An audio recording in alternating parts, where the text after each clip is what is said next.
Hello বন্ধুরা, welcome back to my channel. আজ আমি আপনাদের করে দেখাবো কুলপি শাকের চচ্চড়ি বা রান্না। তার জন্য এখানে দেখুন কুলপি শাককে আমি বেছে নিয়েছি, কিন্তু এইভাবে রান্না করব না, আরও একটু ছোটো ছোটো করে এটাকে কেটে নেব। তো বন্ধুরা, আমি ছুরিতে অতটা কমফর্টেবল নয়, তাই বটিতে কেটে নিয়ে আসছি। আর এর সঙ্গে দেব একটা বড় থেকে একটু ছোটো, মিডিয়ামও বলতে পারেন, মিডিয়াম সাইজের একটা আলু এইভাবে একটু কেটে নিয়েছি লম্বা লম্বা করে। আর সঙ্গে দেবো অল্প একটু চিংড়ি মাছ। এই সামান্য চিংড়ি মাছেই হয়ে যাবে, বেশি থাকলে বেশি দেবেন, আমার কাছে বেশি নেই। আর তাছাড়া এখন চিংড়ি মাছের দাম 1000 টাকা করে কিলো, তো একটু কম করে দিতেই হবে। আর আশা করি এতে হয়ে যাবে। আর বাকি যা যা লাগে ওভেনে চলুন দেখা হবে। ততক্ষণে আমি শাকটাকে ছোটো ছোটো করে কেটে নিয়ে আসি। শাক কেটে ধুয়ে পরিষ্কার করে নিয়ে চলে এসেছি, যতটা সম্ভব ছোট হয় করে নিয়েছি। এটা ভাজার মতো বলতে পারেন, ভাজার থেকে একটু বড় সাইজের কেটেছি। আর এই ফাঁকে আমি কিছু রসুনকে থেতো করে নিয়েছি, আর একটা বড় সাইজের পেঁয়াজ আর দুটো কাঁচা লঙ্কা, একটা পাকা একটা কাঁচা কেটে নিয়েছি। চলুন এবারে চলে যায় ওভেনে। কুলপির শাক রান্না করার জন্য ওভেনে একটা কড়াই বসিয়ে দিয়েছি। ফ্লেমটা এখন লোতে রেখেছি, ফ্লেমটা এবার হাইয়ে করে দেব। এবার দেব এর মধ্যে আন্দাজ মতো তেল। এখানে আমার শাকটা যে পরিমাণ আছে 3 চামচ মতো সর্ষের তেল দিতে হবে। সাদা তেল চাইলে ইউজ করতে পারেন, বাট আমি সর্ষের তেল করতেই বেশি ভালোবাসি, তাই সর্ষের তেল দিয়েছি। তেল গরম হয়েই এসেছে, এর মধ্যে এখন দিয়ে দেবো কুচনো পেঁয়াজ আর দুটো হাফ চেরানো কাঁচা লঙ্কা।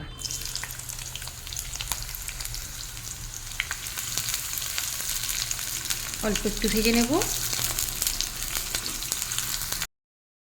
পেঁয়াজ ভাজা হয়ে গেছে, এখন এর মধ্যে দিয়ে দেবো থেতে করা রসুন।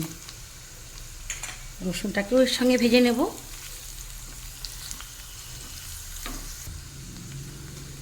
পেঁয়াজ রসুন অলমোস্ট ভাজা হয়ে এসেছে, আর একটা সুন্দর ঘ্রাণ বেরিয়েছে।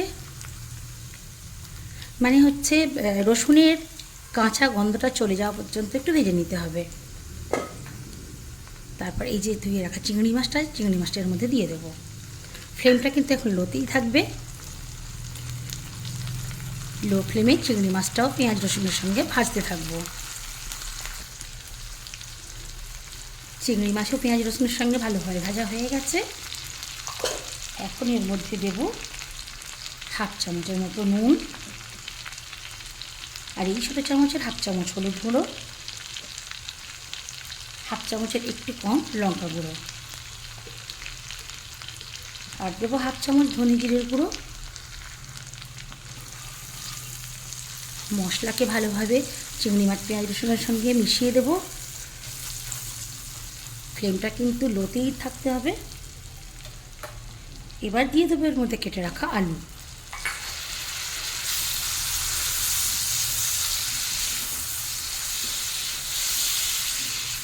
আলুটাকেও তেলের সঙ্গে ভালো করে একটু কষিয়ে নেব। লো ফ্লেমে দেখুন আলুও কত সুন্দর ভাজা ভাজা হয়ে গেছে। এখন দেবো এর মধ্যে একটা ছোটো বাটির 1 বাটি পরিমাণ জল দিয়ে ভালোভাবে মিশিয়ে দেব। এতক্ষণ ফ্লেমটা কিন্তু লোতে ছিল, এবার ফ্লেমটাকে আমি হাইয়ে করে দেব।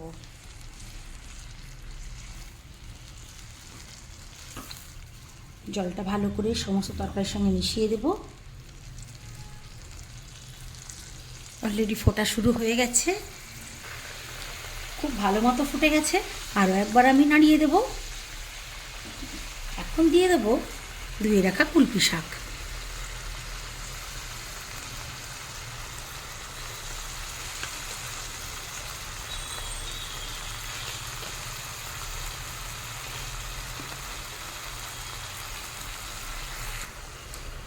এখন ঢাকা দিয়ে 5 মিনিট মতো হতে দেবো।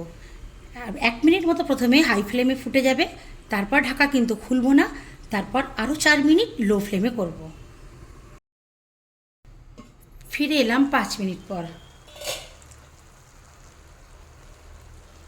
বাও, অনেকটা পরিমাণ দেখুন রস কমে গেছে। এবার একটু ভালোভাবে নাড়িয়ে দেব।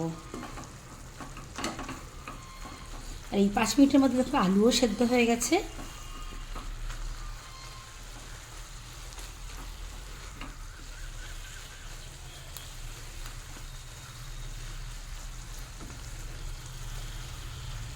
এর মধ্যে রস এতটুকু রাখা যাবে না, আর ফ্লেমটাকে একেবারেও হাই করা যাবে না।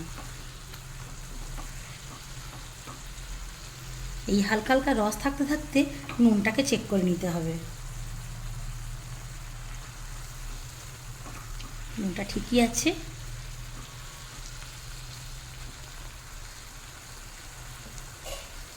আবারও ঢাকা দিয়ে 3 থেকে 4 মিনিট হতে দেব। 4 মিনিট পর ফিরে এলাম।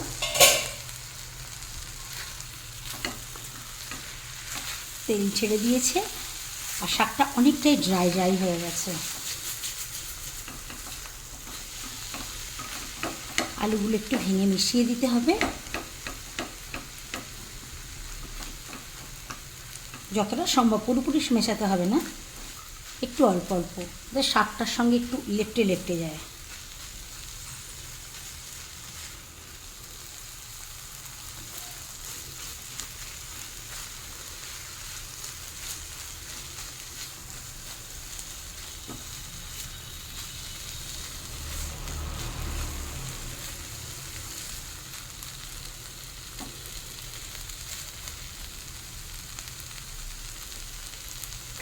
সবশেষে 1 চা চামচের মতো সর্ষের তেলকে চতুর্দিক থেকে ছড়িয়ে দেব।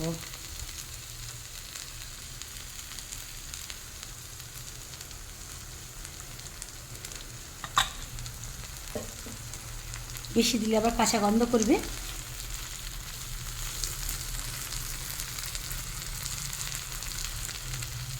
খোলা রেখে আরও 2 মিনিট মতো হতে দেব।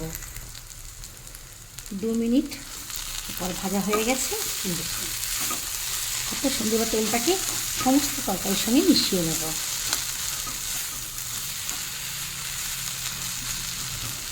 এটা খেতে এত সুন্দর হয় বন্ধুরা, আমি আপনাদের সঙ্গে শেয়ার না করে পারলাম না। আর এই গরমের সিজনে শাকটা একটু পাওয়া যায়, বর্ষাকালে আরও অ্যাভেলেবেল হবে।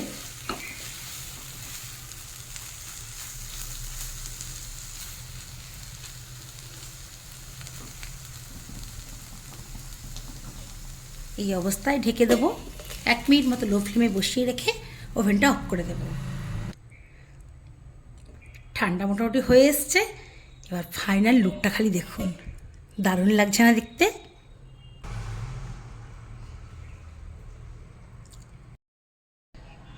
তো বন্ধুরা নিশ্চয়ই বুঝতে পেরেছেন কিভাবে আমি বানালাম এই কুলপি শাক আলু চিংড়ির চচ্চড়ি। আমার এই কুলপি শাক রান্নার রেসিপিটা আপনাদের কেমন লাগলো অবশ্যই কমেন্ট করে জানাবেন। ভালো লাগলে লাইক করবেন আর আমার চ্যানেলটাকে সাবস্ক্রাইব করে দেবেন। নিত্য নতুন ভিডিও খুব তাড়াতাড়ি আপনার কাছে পৌঁছে যাওয়ার জন্য বেল আইকনটা কিন্তু প্রেস করে রাখবেন, যাতে করে সব থেকে আগে নোটিফিকেশানটা আপনার কাছেই পৌঁছে যায়।